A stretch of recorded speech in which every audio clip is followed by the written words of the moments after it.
since Oliver Stone's movie has just swept across the country, we've had so many alternative requests for meetings. And of course, when Stone is traveling, that's where we go. So last night we were in Cambridge at the John F. Kennedy Center School of Government in Harvard, and we had a terrific crowd there. So the alternative is to try to do the best we can to send the program out there to our friends by means of film. And I'm delighted to have you here, who we're old friends. We understand the subject together, and we'll try to talk about these important things that the film is bringing to today. Over 10 million people have already seen JFK by Oliver Stone. I know in the JFK film by Oliver Stone, there's a character portrayed by Donald Sutherland who has a meeting in Washington, D.C. with a Mr. X.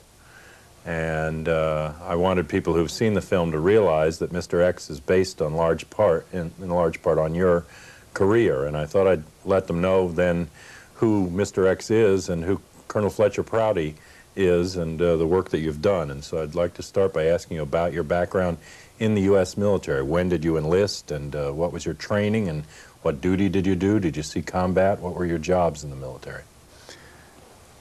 When Oliver Stone came to me for stating he was going to do the film, he had seen some things I wrote about my career in the service, and it tied in rather tightly. But I started before Pearl Harbor in 1941 as an actual horse cavalryman, which not too many people today can look back to.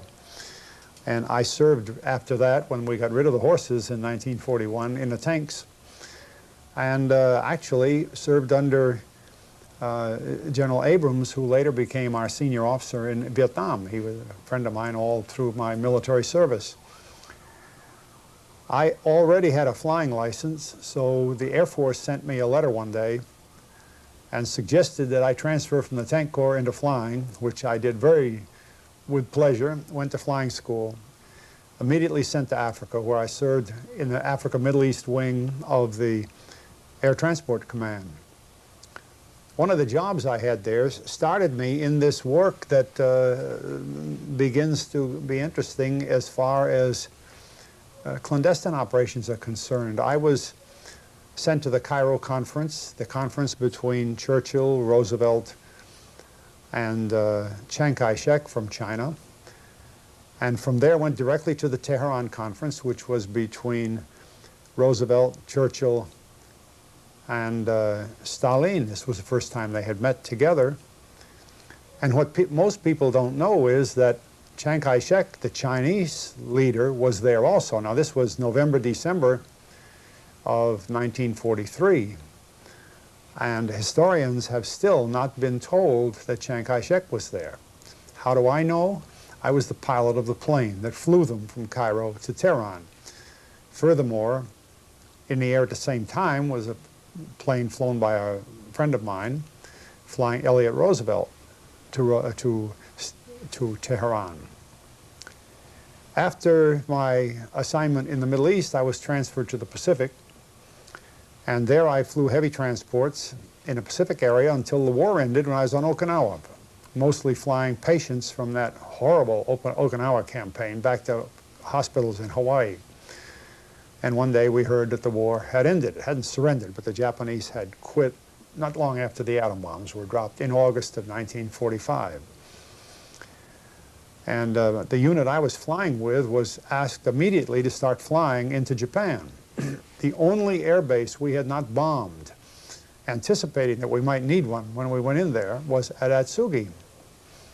Atsugi, and you will recall, rings a bell with our good friend Lee Harvey Oswald, because he was based at Atsugi. Most people probably don't realize that that was a major Japanese headquarters, all underground. What was above ground were just the runways and a few little hangars that had been all shot up. But later it became a major headquarters for CIA in the Far East, and that's why Oswald was there as a Marine, augmenting the CIA's capabilities. Well, you know, there was another one of these coincidences in my career that became useful later, because I knew the base pretty well. I never met Oswald there. I was finishing up some of that flying The surrender had taken place on board the Missouri, and I went back to Okinawa after one flight, and some of my men needed uniforms, so I went down the harbor. A very odd thing was happening. Okinawa was loaded with equipment, stacked up 3 or 4 pallets high, because we had intended to invade Japan with 500,000 men, and the invasion didn't come off. So I saw all this stuff being reloaded onto these American ships, and I asked the harbor master, I said, is that going back to the States? He said, hell no, they never want to see all these tanks and guns and ambulances, 105 millimeter howitzers and all the rest of the stuff. He said, we're shipping this to Hanoi. And at that time, Hanoi didn't ring too many bells with me. I knew where it was, but it was not part of the war as far as we were concerned.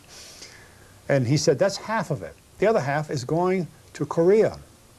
And believe it or not, back there with the end of World War II, somebody had made plans to provide an enormous stockpile of modern arms and equipment to Syngman Rhee in Korea and actually to Ho Chi Minh in Hanoi. And Ho Chi Minh in those days was accompanied by an American Army general named Gallagher and an OSS man named Conin, who both became famous later in the Vietnam War. So you see, acting as no more than an ordinary pilot doing my job, but getting some rather unusual assignments, you begin to acquire a little information that doesn't show up in history books. Who was it that ever, looking ahead that far, ordered the movement of that enormous stockpile of equipment, specifically to Seoul, Korea, and to Hanoi in Vietnam? While I was doing that flying between Okinawa and Japan, I received orders from the Army to report to Yale University. The Air Force had never had a ROTC program because it always was part of the Army program, but the Air Force was being made independent, and we had to start the program in some 166 colleges around the country, and 3 of us were sent to Yale to open the program at Yale. I taught there for 3 years, incidentally, the same 3 years that George Bush was an undergraduate there, and Bill Buckley and others who have become rather well known. And because when you start, you don't have the equipment that ordinarily a program would have, we had to write textbooks. And I was selected to write textbooks, go to New York City and work in a studio there. And I wrote the Air Force's textbook on aeronautics that were distributed to all the ROTC colleges. And as soon as that was done, I was asked to write the textbook on missiles and rockets, because we were just getting into that business. And it's a pleasure to be asked to write a book for the military, because the orders say, go anywhere, visit anyone, any factory, any university, and write the best book you can. Well, magnificent orders. One of the people I went to see was Wernher von Braun, who built the Apollo ship that went to the moon and who had been with the Germans in Peenemünde, you know, building the V2 weapon in Germany. A terrific man. And I remember well von Braun talking with me, and I asked, I said, how do you intend to move a rocket from the Earth to the moon? Do you just aim like somebody shooting a pigeon? And he laughed. No, we put it in orbit around the Earth. And then the orbit will spin it off, and it will go to the moon, where it will go in orbit there. And then we'll have a lander, and you know the story. But here he was talking to me in 1949, saying what he was going to do in, 1969. I've always thought that was one of the most important forecasts I ever heard. And I wrote it up in the book that we produced. After writing those books, I was ordered to Colorado Springs, because by that time, the threat of Soviet attack on the United States had increased so much that we had to modernize our radar system. And we set up the big NORAD Air Defense Command business. And I stayed there for a year when the Korean War broke out. And I was transferred then to Tokyo, went back there. And I became the manager of the Tokyo International Airport, because while we were, as an occupation force in Japan, We ran the country, and the Japanese were trying to rebuild after the horrible war. I never saw anything worse than Tokyo at the end of the war. It was so bad you could walk on a street and look across blocks of Tokyo and see nothing that would interfere with the trolley cars driving down the street. Even the ruins of the buildings were flat on the ground. I saw cities in the Soviet Union when I was flying in the Soviet Union in 1944 for the U.S. Air Force that were destroyed, but nothing like Tokyo. On our first flight up there, we saw Hiroshima, and that too was pretty bad. In this Korean War period, when we turned the airport back to the Japanese, I was made commander of a heavy transport squadron, and our regular duties were to fly to Southeast Asia. And in the Philippines in 52 and 53, we were working to change the government there, and the man that was leading that as a covert activity was a man named Edward G. Lansdale, who became well known later on. And we were flying supplies to him while he was building up his covert Filipino army under the leadership of Ramon Magsaysay. He succeeded in changing that government. Quirino had been the leader of the government.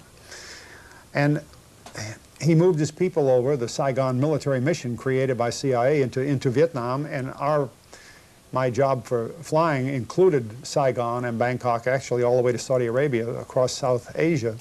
So we were in and out of those cities all that time until 1955. I was given orders to go back to the United States. I went to the Armed Forces Staff College, which is run by the Joint Chiefs of Staff, and from there was brought into the Pentagon in 1955.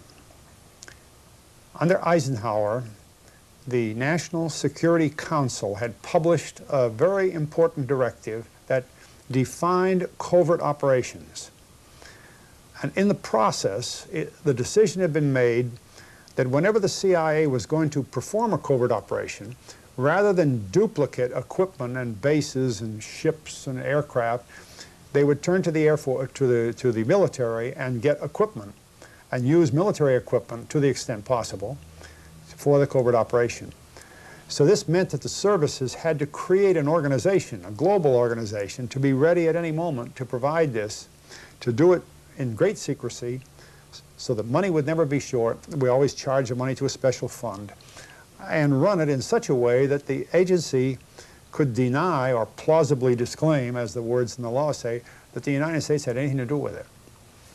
Well, this was pretty new in 1955. In fact, I had to create the office, and I became the Chief of Special Operations for the Air Force, and I stayed in that business for 5 years. It could be quite a story, but we'll skip that. At the end of that, I was transferred to work with the Office of the Secretary of Defense in an office called Office of Special Operations. From that point, we had all the services under this one office. And again, I was back in an office with Ed Lansdale. By that time, Lansdale, an Air Force officer in uniform, but a career CIA man, was in the Pentagon directing what later became Special Forces and things like that as that developed through the military. With the election of Kennedy, McNamara chose to disband that office and at the same time replace part of it with the DIA, a new organization, Defense Intelligence Agency. So he created that and put it under General Carroll and called me in one day and he said, "You've been in this business now for 7 years. You know all the people involved. You already know the agency people. You don't have to open up any new contacts. You know the agency's global organization. You go down to the Joint Chiefs of Staff and set up an office there to handle all the military support for all the services around the world for the CIA." Well, this coincided with the Kennedy administration. And I was there until Kennedy died. In 1964, I retired. Well, this background information I wrote in a book called The Secret Team, and I wrote many articles about it later, and Oliver Stone, when he was thinking about doing the Kennedy murder, began to realize that the question about Kennedy's murder is not limited to who shot him, but why was he shot? If there's a lone gunman, you don't have to ask that question, because a lone gunman could have been an oddball, as they say, a lone nut. But if it's a conspiracy, and most of the people in this country now believe firmly that there was a major conspiracy involved in that, then you can't help facing the issue, why was President Kennedy killed?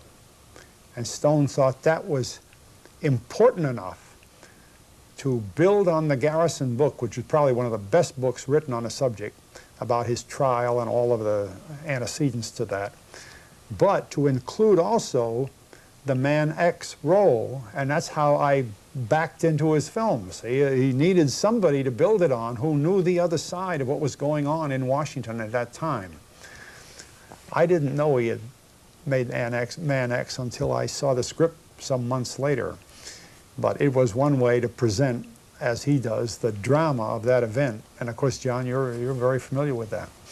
When you were providing military personnel, material, and support for these covert operations around the world, what did you see as their purpose, or was that a question that you asked?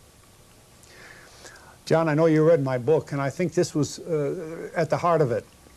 Having worked with the agency for 9 years, actually longer because it went back into the 40s, I came to a personal conclusion, but I think I had the professional experience to come to this conclusion, that most of the covert operations run by this government, and at that point you have to enlarge CIA because, as I explained, the military's in there, and if we need other departments like Treasury or FAA because of airplanes or something, it's a government project, but it originates in the other country, like Indonesia or the Congo, wherever you're working. It originates there. And that the covert operation really is a reaction to something learned in the foreign country. It's very important philosophically because you can't say really that it was a United States government plan.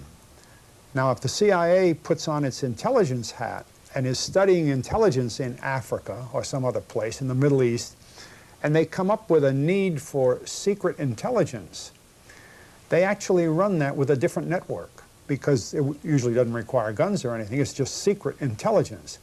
The distinction is not realized by too many people. But when you talk about the covert operations, you are talking about something that, in my opinion, with that much experience, is a reaction to something that started outside this country. There aren't too many that were designated here. The orders to assassinate the leader of the Congo originated here, but that's pretty rare. I know that in much of your writing you make a distinction between the type of involvement that you had in World War II, for instance, and these later wars. And I'm wondering, especially in the post-war period after World War II, whether you see warfare now as a sort of different element. How are wars planned, or what are the purposes of wars in the modern world? This is something that I'm really rather surprised at the Society of Historians. I'm a very active member in the Society of Historians for American Foreign Relations. Thousands and thousands of men, mostly college professors. Even military writers seem to overlook this. The impact of the hydrogen bomb, more than the atomic bomb, but the hydrogen bomb is so enormous. The new bomb, fission, fusion, fission, all happening in a split second, is so enormous you can't plan a war. It's ridiculous. Because, for one thing, wars, for the most part, are started by people who have an interest in the war and who presume they're going to outlive the war, as the leaders of Germany and France and England and Russia did during World War II, and the United States. Now you can't, no place to hide. You know, no place to hide is pretty true in the hydrogen bomb era. So in war planning, we used to do very formal war planning. We'd cut the Soviet Union up into sections and say, if we have to go with the Soviet Union, as we did in World War II, we'd invade here, we would go in by Murmansk, we'd go in by the Caspian Sea, with the first exchange being these super nuclear weapons. It's a new kind of war, and this is why we couldn't solve the war situation in Korea, because if we turned the hydrogen bombs in Korea, what would be there? Or what would be worth fighting? A bunch of holes in the ground. And then radioactive for how many years? 80 years, 100 years? And the same in Vietnam. When generals in charge of the military in Vietnam would want to attack, you know, thinking Hanoi is the objective, like General Patton attacking across France, across Germany, shaking hands with the Russians, he knew what he was doing. That's war. But in Vietnam, the generals were told, you hold that area and you don't attack, you don't use nuclear weapons. We're not going into that super war business. This is the problem today, and this is what puts the emphasis on the covert wars. They're trying to find a new kind of thing by the attack in Panama, Grenada, Iraq. But just look back. I mean, what did they accomplish? You know, you can destroy people and you can destroy cities. But now, what did it accomplish, really? So your question is very basic, and it shows why this government and other governments are emphasizing the requirement for covert activities. I know you've worked more recently on a book specifically about the Vietnam War called The Saigon Solution. And I know that you knew many of the people through your work in these support capacities that were part of the carrying out that war. And I thought you might want to talk a little bit about why you felt Vietnam began and how Vietnam ended. One of the most momentous decisions in the early part of the Vietnam War, and I hate to say war in the beginning because, see, it started in, the Vietnam War really started on September 2nd, 1945, when Ho Chi Minh got up on a platform in Hanoi and read the Declaration of the Independence of Vietnam, written almost the same as our own declaration. And on one side was a U.S. Army Major General named Gallagher, and on the other side, as I said earlier, an OSS man named Conin. And we're supplying his weapons. But the objective then was to round up the Japanese and get the Japanese residual, the remaining forces, out of Vietnam. And the plan was then that the British would move in and gradually bring order to Vietnam, hoping to keep the French out because the Tehran Conference, an earlier conference, had ruled against the continuation of colonialism. It didn't work. The French got back in, so we switched our support from Ho Chi Minh to the French, and we began to fight the man we supported. And when the French were defeated at Dien Bien Phu, they were defeated with American weapons, which a lot of people would know, but they haven't thought much about, see?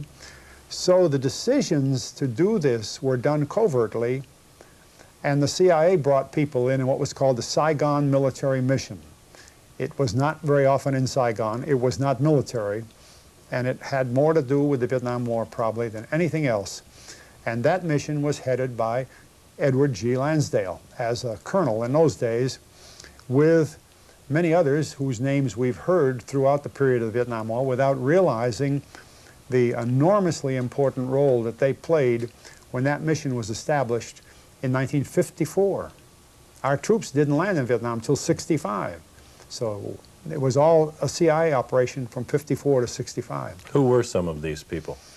Well, his closest man, of course, was Conin, and then Bohannon. Bohannon was an Army officer, I believe in those days, Lieutenant Colonel. And Arthur Arundel, but he was on what we would call the psychological warfare, the civil affairs, psychological warfare side. Rufus Phillips, Michael Hand, and some of these names we've heard. Michael Hand, for instance, years later, kind of left the CIA and with an Australian named Frank Nugan, started the Nugan Hand Bank. So much money was being made illegally in Vietnam. It couldn't all be sent home, so they had to put it somewhere. They put it in this Australian bank. The bank had over $1 billion when the United States had only about $15 billion banks in the country. And here this bank just grew up out of Vietnam with $1 billion. Well, the man running it then, half of it anyway, was Michael Hand. So you see the roles that worked themselves through the structure of what we call the Vietnam War were some of them rather interesting. You mentioned the role of General Edward Lansdale in the Philippines and in an operation there that had to do with overthrowing the government and involvement with the Hucks.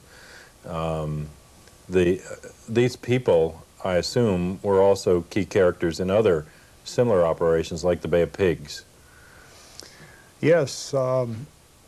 When the Bay of Pigs was being planned, one of the biggest problems was to try to stay within the Cuban exile community, but there were no trained leaders within that community that we could trust the leadership work to. Manuel Artima was probably as close as we came to a real good military leader. So the agency, using Lansdale's contacts, brought people in from around the world, but a good number of them from Manila, like Valeriano was actually Magsaysay's deputy when he was president of the Philippines for special forces type work, or they call civil action work. He came over and helped work on the Bay of Pigs program along with others. The Bay of Pigs program was really a lot more involved than we ever got a chance to see because of the unfortunate failure to do it properly. It had been pretty well carried out, and the air support was a function, and I mean more or less just the air transport, air paradrop support, not military type, was a function of the CIA's big proprietary airline known as CAT, or Civil Air Transport, or the Pacific Corporation, things like that. Their forces were all brought in for this. We created a special modification of the B-26 bomber for the Bay of Pigs operation, and had we been able to use it there, it would have done a most effective job. I know some of the people like Richard Bissell and Charles Cabell and Alan Dulles seem to follow through that history as well as later into Vietnam. People like Lou Conine, who you've mentioned. Mm-hmm. These were all in a circle either above or below Lansdale's position. Who was calling the shots in this group? This is interesting. In covert activities, you develop the skills of people by function, not by geography. In the intelligence business, you try to keep people on a certain section of the map so that they know the geography, so they know the political situation, the economic situation. But in covert activities, it's not unusual to be using a man in the Congo and his team, trained team, and even if it involves other nationals. We use, for instance, Polish exiles widely. And you work them into teams, and then when you have the Indonesian rebellion, you move some of the same people in. Frank Wisner, the old OSS hand who was in Bucharest in Romania during World War II, became the leader of the Indonesian program.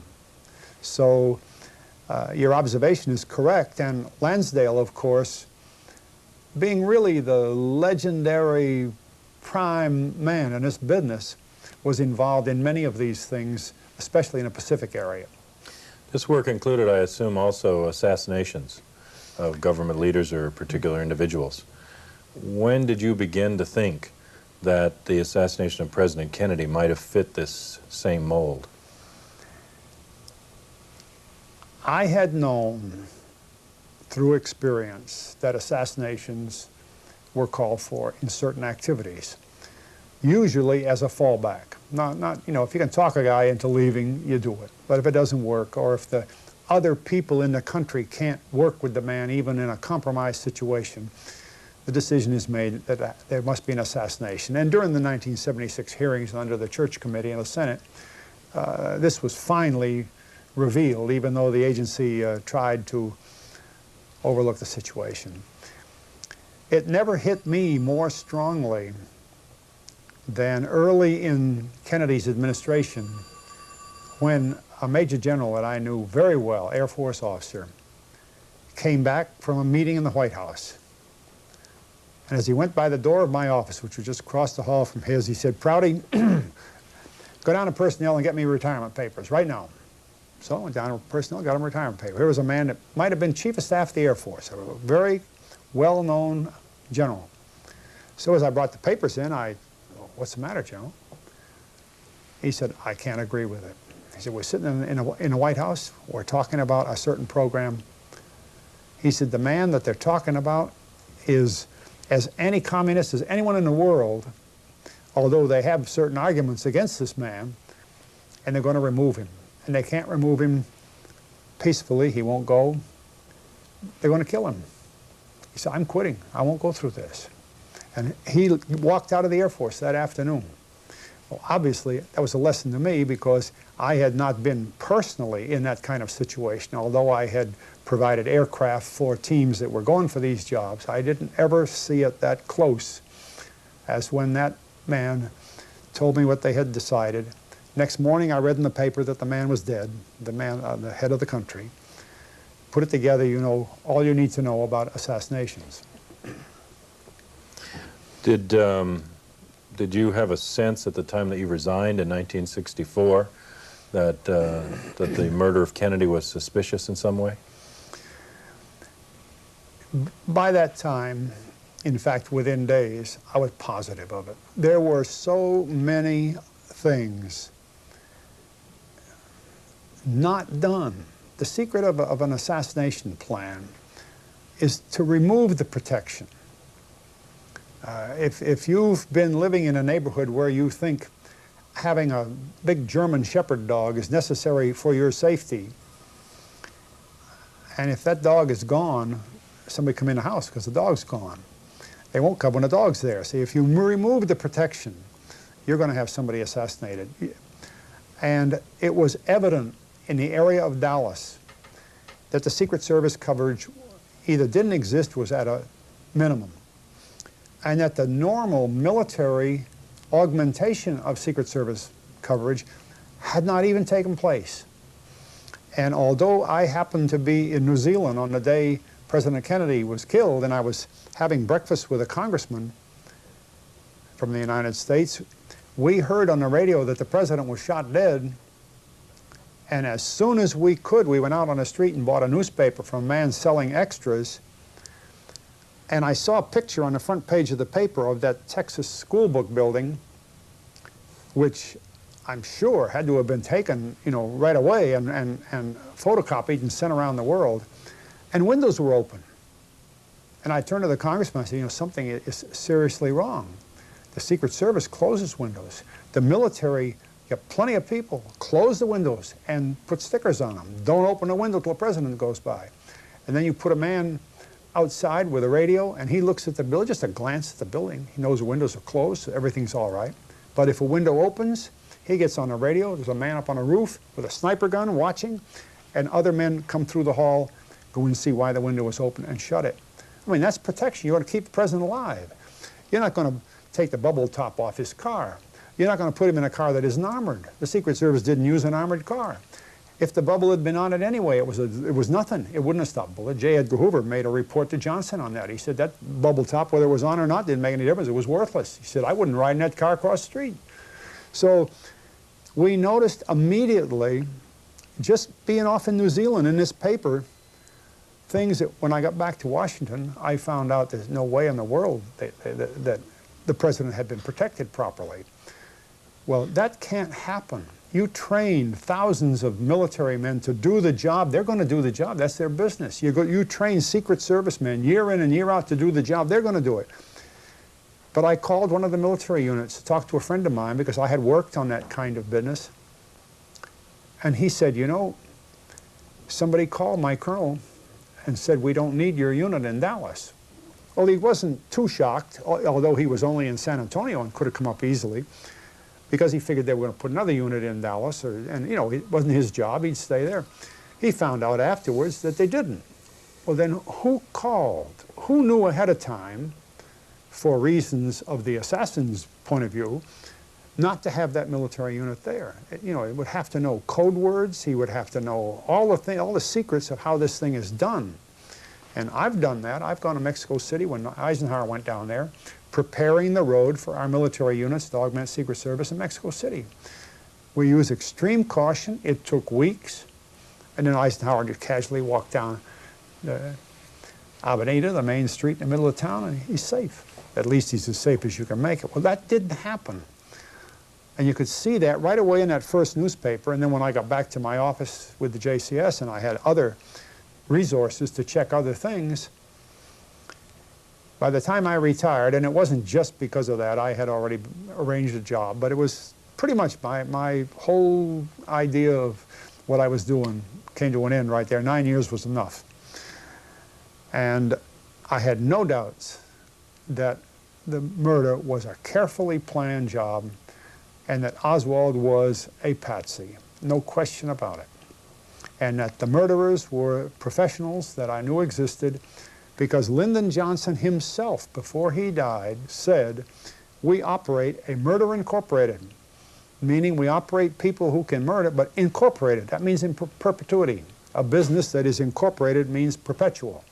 He further said, "I believe there was a conspiracy," and he said, "I believe that Oswald did not do it himself." Those are printed words that are available. Anybody wants to go to the library. So, you know, there were no doubts in my mind, and I think thousands of other people could see that also. I know in my own research I noticed similar things. For instance, the decision to take the double turn from Main Street to Houston and Elm that slowed the car down considerably, and the completely wrong reaction of the Secret Service driver on hearing the first of the gunfire to hit the brake instead of the gas, making it possible for an assassin to take a closer aim rather than both those things slowed the car down and made the assassination an easier hit or more possible.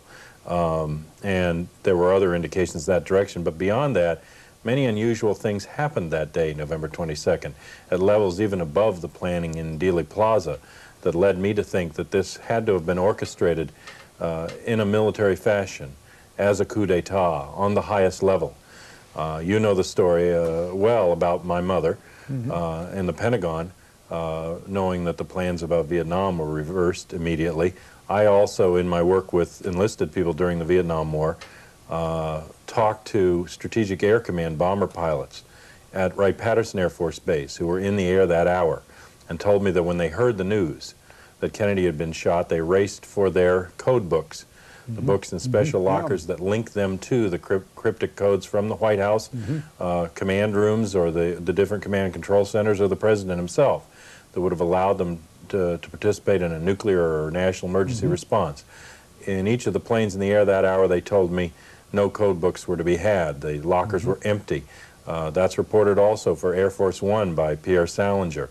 We have reports that the entire communication grid in the federal offices went down for a period of an hour and a half to 2 hours at the time Kennedy was shot. And I wondered if your work and looking at it from your angle, you saw things that made you feel that this had to have been more than just the security being withdrawn, but an operation planned at the top.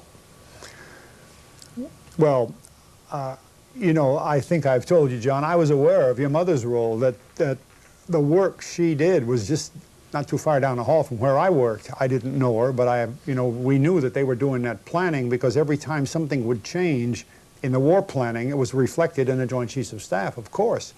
And we knew there were changes because Kennedy was telling people to come home, and all of a sudden the word went out to build a force up. Something changed drastically.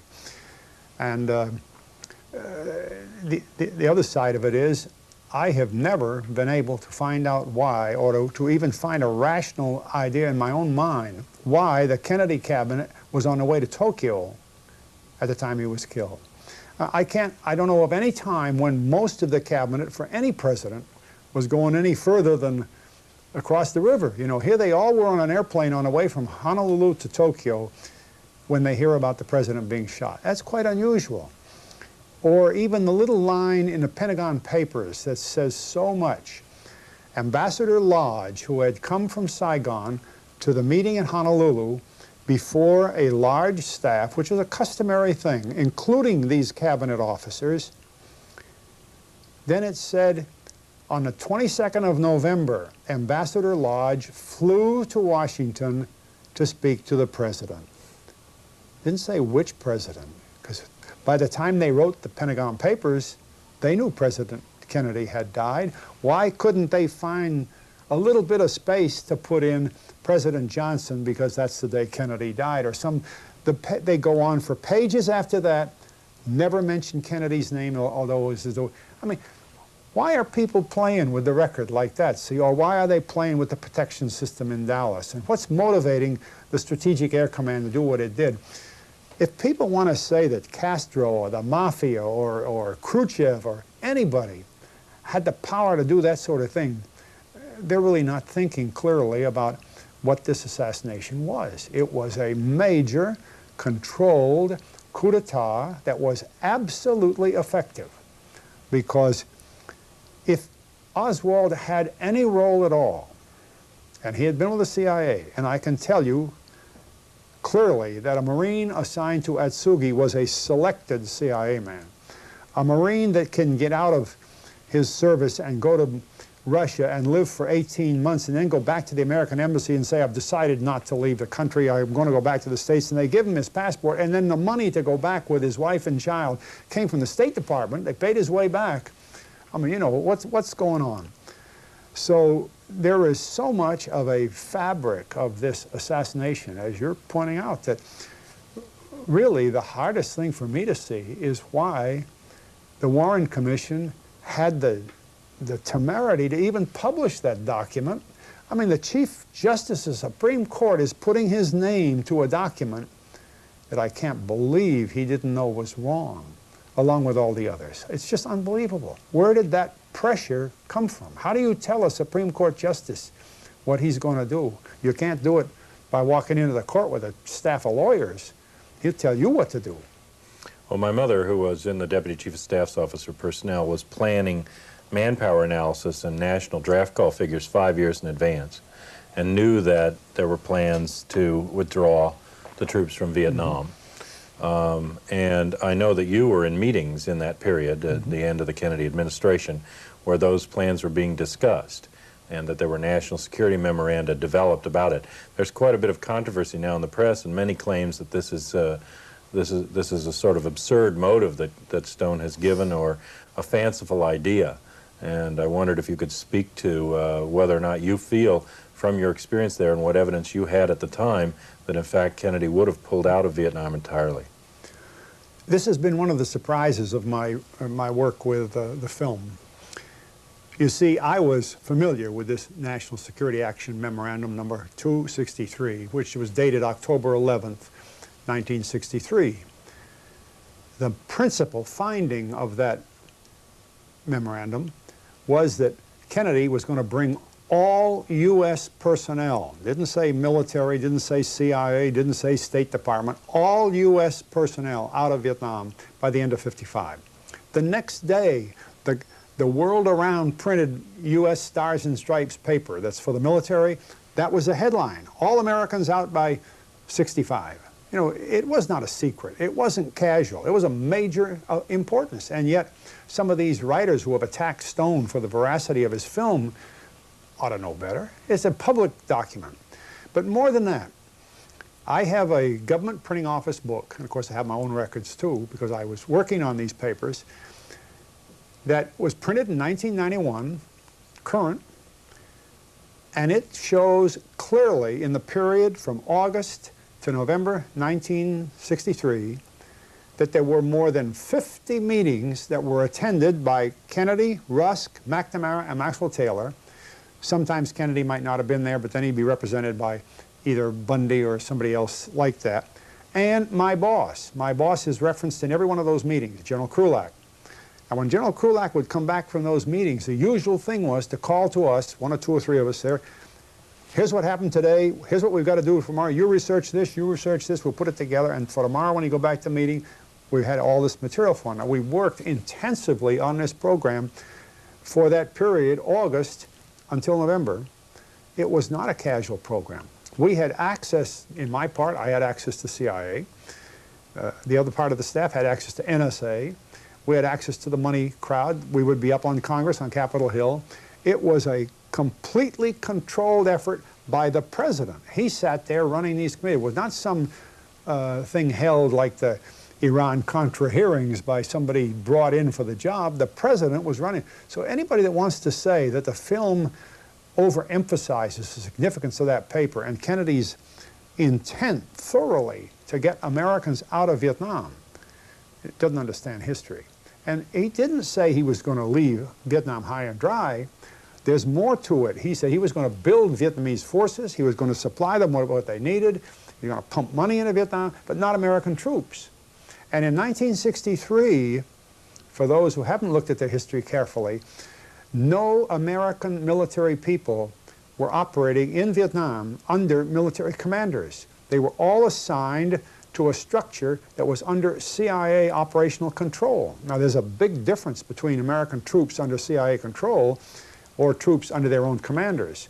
They didn't have that situation, a real wartime situation, until the invasion in early 1965, after Johnson had completely turned Kennedy's plans around.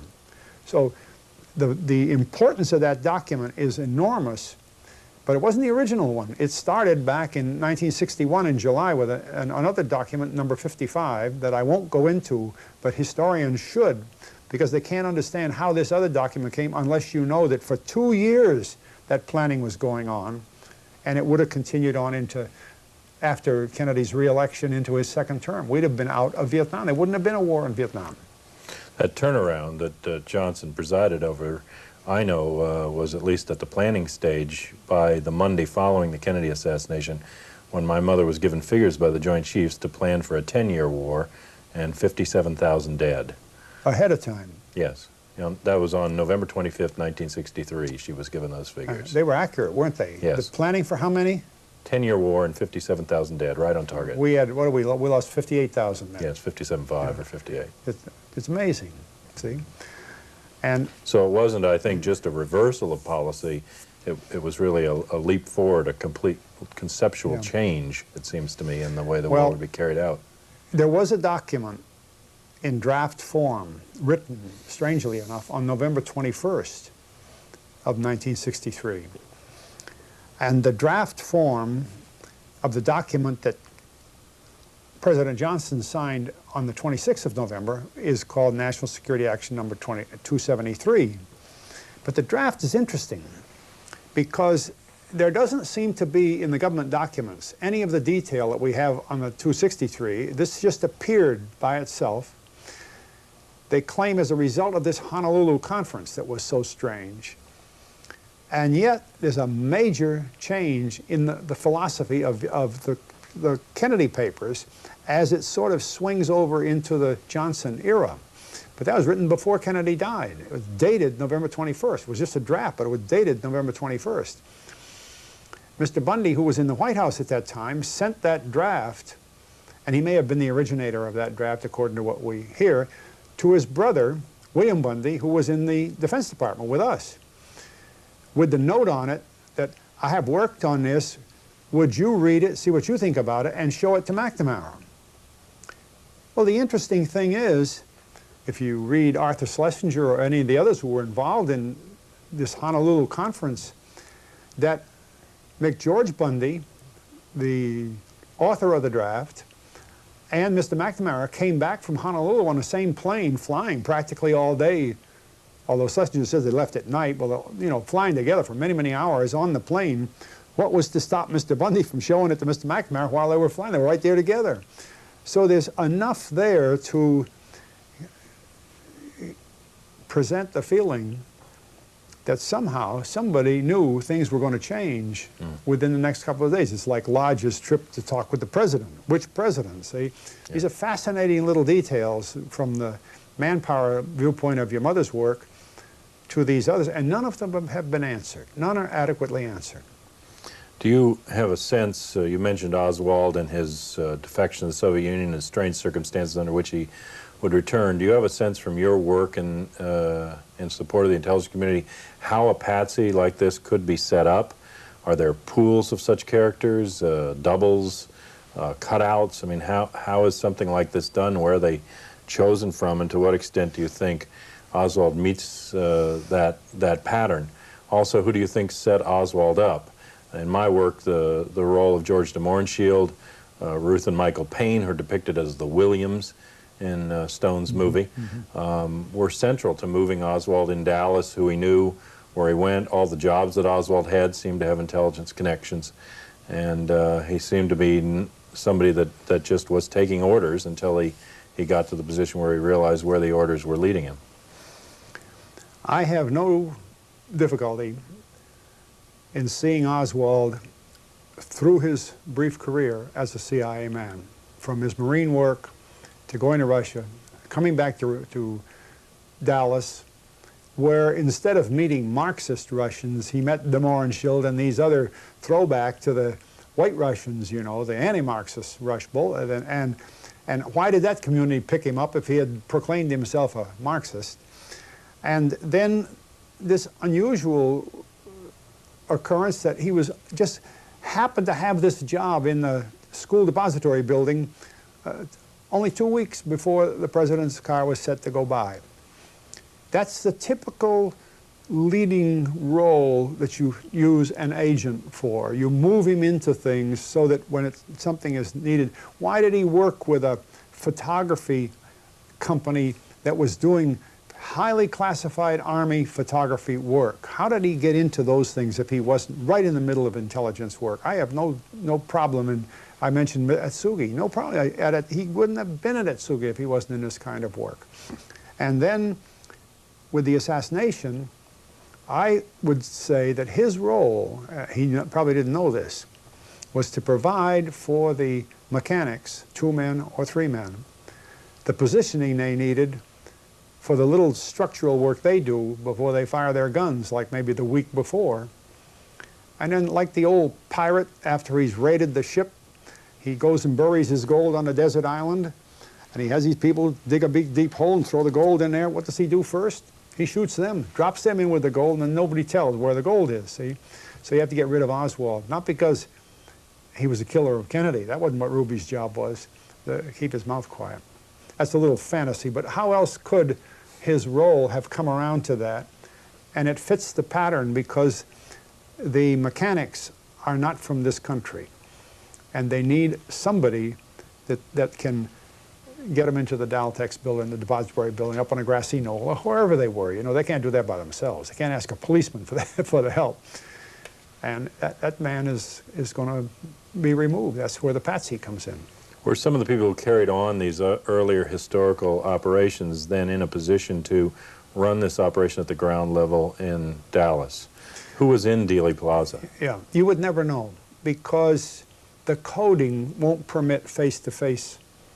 You'll remember in Oliver Stone's movie where he's using dramatic license, but you only see a man on the phone in profile, and he's answering a few questions, and he just simply says yes. Now, he would have received that call by code. It wouldn't have been John Judge calling Fletcher Prouty, you know, and then he would know that he will receive orders, again coded, because he has to call somebody to have these people get down to Dallas. They're not in this country. Well, when you do that, I mean, there is no way you are ever going to run it backwards. And I don't care if they release all the files that have ever been buried, they aren't going to reveal that because it's gone. Nor will it ever reveal who made that first call to this contact man who knows the codes that can put everything else in motion, because that's all he's going to say is, you know, when I make those calls, I know 3 other people were called, and I don't think the people I called were the ones involved. My men were going to go to China and shoot somebody. See, it's like the old mafia system that they want me to shoot you, but we do it with 4 people. And you give 4 guns, but only 3 bullets. And of course I had the blank, not the man beside me. I didn't shoot you, the other guys did. This is an old thing. King Henry II removed the cardinal, you know, back in the 12th century. And he never told anybody to do it. The knights did it because they knew King Henry would smile if the cardinal was gone. Nobody said shoot him. You make a small reference, or at least Donald Sutherland playing the character X makes a reference to flying some of the Nazis out of Romania at the end of the war to help in the war against the communists. And you mentioned also during our interview meeting Werner von Braun. As you know, von Braun came not only by himself, but with hundreds of aerospace and munitions and scientists from Project Paperclip. Also here in this country, many of the spies who worked early on for the CIA and the intelligence networks came from a network in Germany under Reinhard Gehlen, one of Hitler's top spies.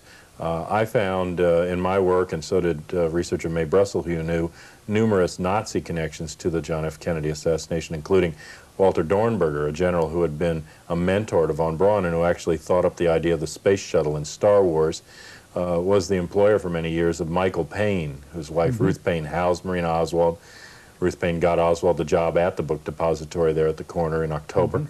And in addition to that, de Mohrenschildt had ties in his long family history to the Nazis. And even the person who wrote the Warren Commission report, Rudolf Augustus Winokur, came from the Army Historical Division, where he had worked since the 50s.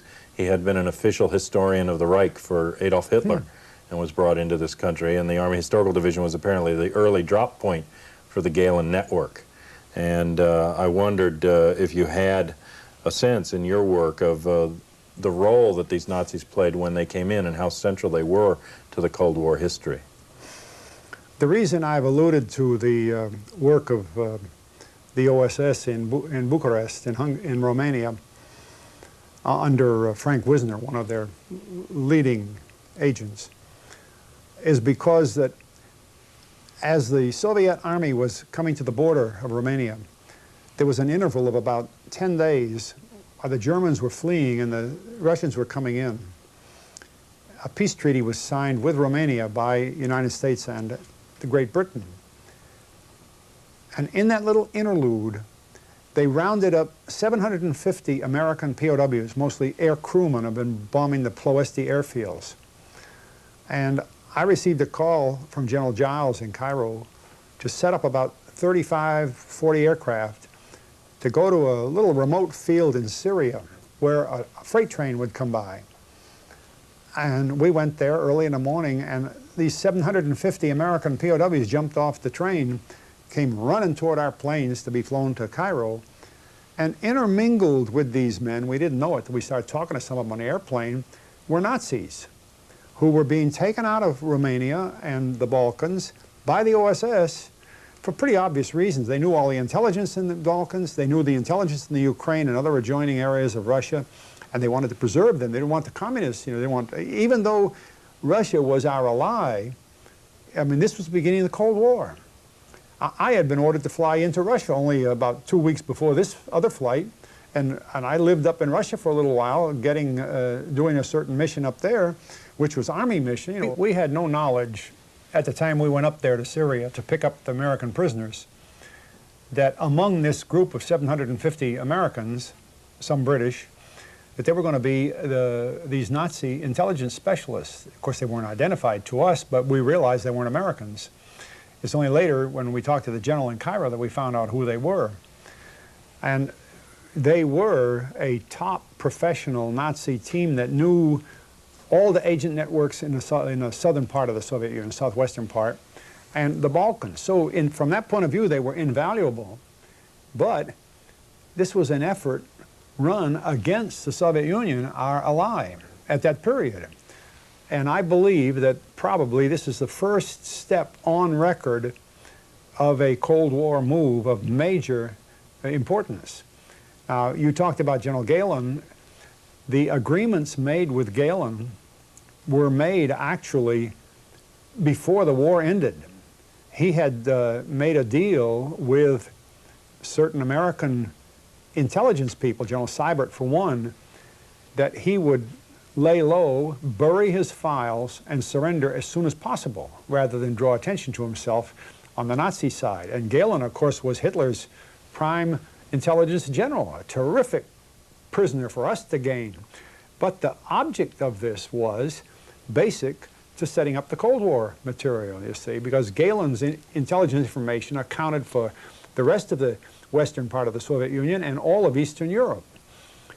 And the discussions with Gehlen were led by Allen Dulles, who was in Switzerland as the OSS senior officer in that area. And it's a very interesting thing because Allen Dulles and his brother John Foster Dulles were with this large law firm in New York, Sullivan Cromwell. Sullivan Cromwell had offices throughout Germany, all through the 30s. And the Dulles brothers were very close to the Tyson Steel Works and I.G. Farben Company. In fact, interestingly enough, the agency's headquarters in Germany after the war was in Frankfurt, Germany, in the I.G. Farben building. It just happened that way. Well, the Dulles contacts that people thought would be OSS intelligence work were actually the people he knew anyway as a result of his legal work in Germany, while Hitler was running Germany. And if you'll recall the history, like many other American companies, even though World War II started, as far as England and France were concerned, and Holland and Belgium and all, and Poland had been attacked, the American companies did not close their offices. Union Bank from New York didn't close its offices in Germany, nor did the Sullivan Cromwell, until Pearl Harbor. And then they more or less had to. But then, through intelligence, they retained contacts. And evidence of this is rather interesting. Before the Germans surrendered, the foreign minister was a man named Count Schwerin von Krosigk. And von Krosigk, who knew about some of this undercover contact and wanted to save his own neck, made a speech in Berlin that is reported in the London Times of May 3rd, 1945, before the German surrender. The subject of that speech was the Iron Curtain. And when Winston Churchill, who at that time was not in the government, he had been voted out I guess he was still then, no, the Potsdam Conference. I forget the dates, but you know. Anyway, Churchill read that in the Times. A little later, he wrote to Harry Truman. He had never met President Truman. And he started talking about how the communists were going to drop an iron curtain over Eastern Europe. He was using the same words and almost the same speech as the German foreign minister had. Now, the foreign minister's idea came from his OSS friends, and you see the Cold War began to roll. And by the time Churchill spoke in Missouri at Westminster College, everybody credited him with the invention of the Iron Curtain idea and the activities in Eastern Europe, because that fit the scenario of the developing Cold War. It wouldn't have gone over if he said, "Oh, I copied this from the Nazi general that gave, foreign minister that gave the speech." You see how the interlinking. Yes. And Frank Wisner then became one of the leading men in CIA, in the early CIA. Before the law created CIA, we had OPC. That was done to keep the records together during the interim between the end of OSS and the law making the CIA. Well, Wisner is the one who carried that through. So the linkage there, as you've just pointed out, was very important. I assume that the same Galen network, or the remnants of it, still existed by 1963 and may have been part of what was threatened when Kennedy said in October that he would splinter the CIA into 1,000 pieces. Galen, oddly, was brought to the United States by direction of Walter Beadle Smith, General Smith, who was Eisenhower's chief of staff. Smith became the ambassador to Russia immediately upon the end of the war, following Averell Harriman, who had been there all through the war. He flew Galen with all his files that he had buried to Washington, Andrews Field, and by special act of the U.S. Congress, General Galen of Nazi Germany was made an American general. He worked here for a while, was brought back to Germany in Frankfurt in the IG Farben building, and then from there, Adenauer, the new leader of Germany, of West Germany, moved him to Bonn, where he became the head of German intelligence, as he should have been, because a little awkward to have him be an American general. So he became the head of German intelligence for many, many years. All the time I was active, he was still there. I understood from 45 to 48, about 300 of his spies came in to work with CIA, and others came from the Nazi Quisling governments, the Belarusian government, the White Russian government sent about 300 people here to the United States that worked in Radio Free Europe and Radio America and Voice of America and these different You mentioned Walter Dornberger. Yes. Dornberger was von Braun's boss at Peenemünde, one of the greatest rocket scientists that's ever lived. And when I was writing this book I referred to for the ROTC program, I went to Buffalo, where Dornberger had offices in the Bell Corporation, and I interviewed him at length on their rocket program, because we had nothing like it in the United States, and I had to go to the best source, so the Air Force told me to go see Dornberger.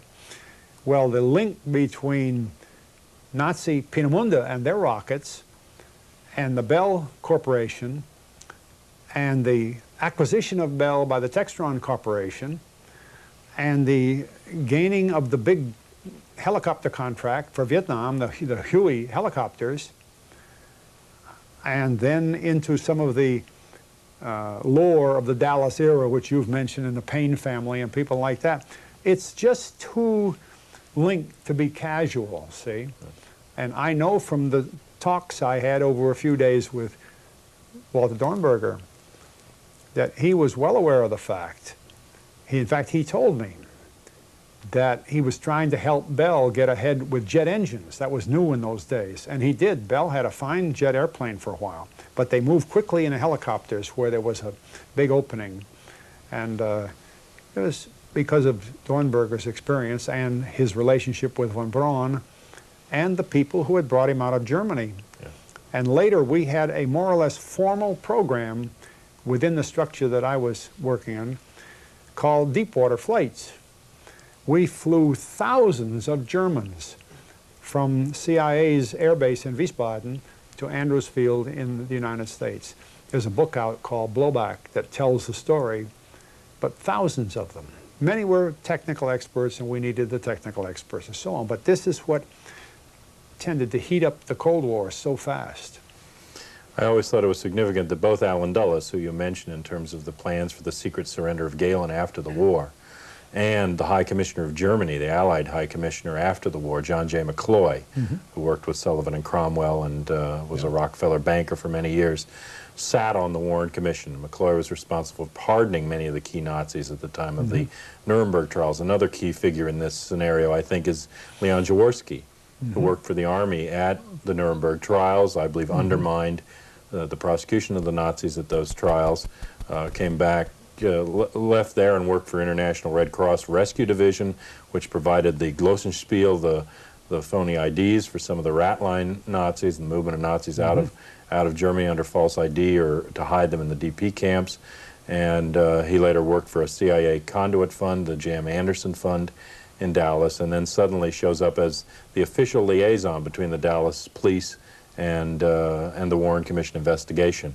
And later on, of course, is the most trusted man in America when he handles the cover-up of both the Watergate and Koreagate interests. Well, in the Dallas area, ostensibly, I believe, to provide counsel to Oswald, who didn't live more than 48 hours. Interesting linkages.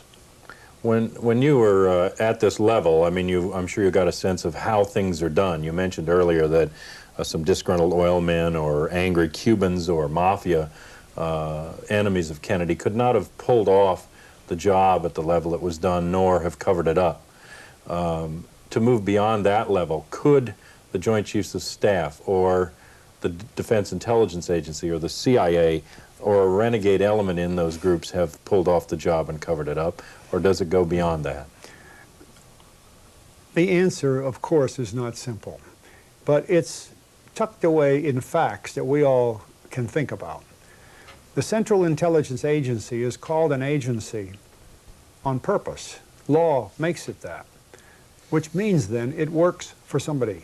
See, an agency doesn't work for itself. The Defense Department works for itself, but the agency works for others. The Defense Intelligence Agency, the National Security Agency, they used to all be under the office I worked in under General Erskine for the Secretary of Defense called the Office of Special Operations. We provided the linkage to CIA and to NSA. DIA didn't exist, but General Erskine is the creator of DIA. He wrote the thing. So you notice the A in the agency there means that higher authority can use the agency.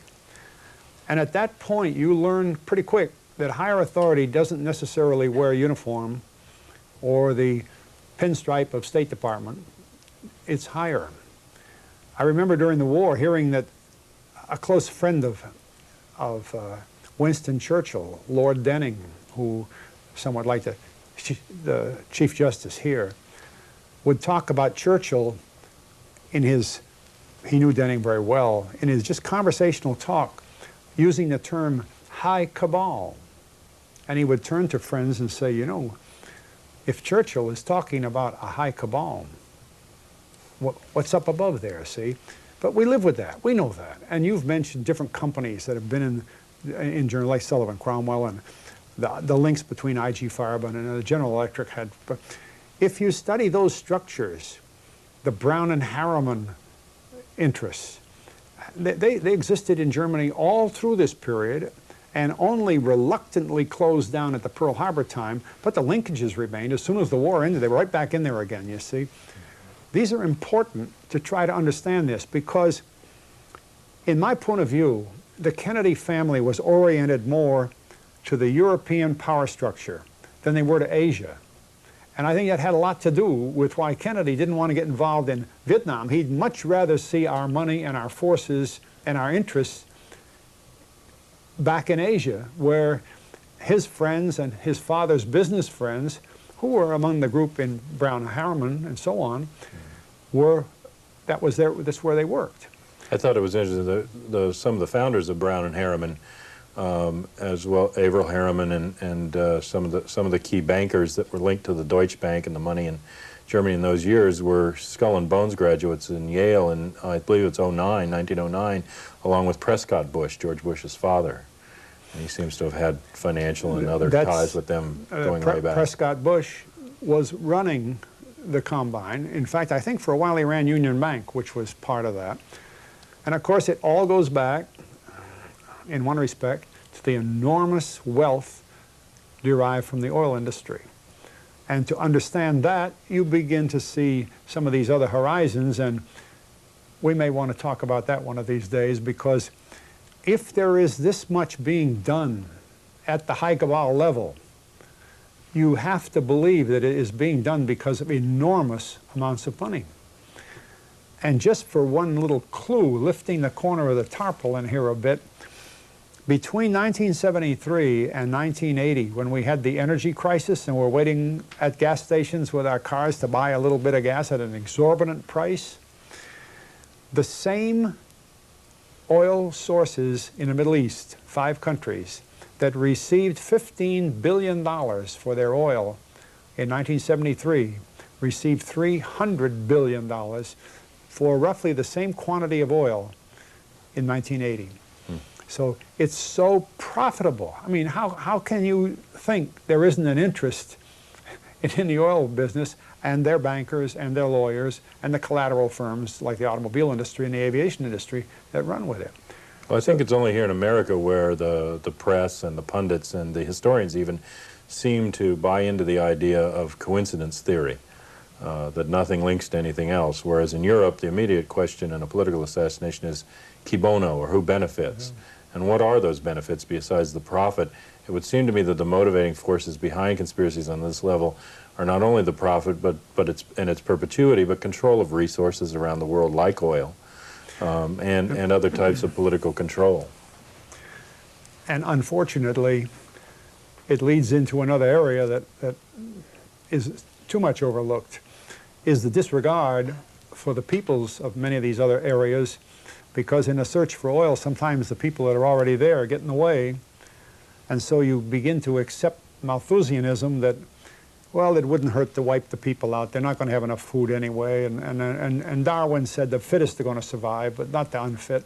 So if there's a little genocide, 2,000 or 3,000 Iraqis die because of Desert Storm, don't worry about it, because they're going to die anyway. Malthus proved it.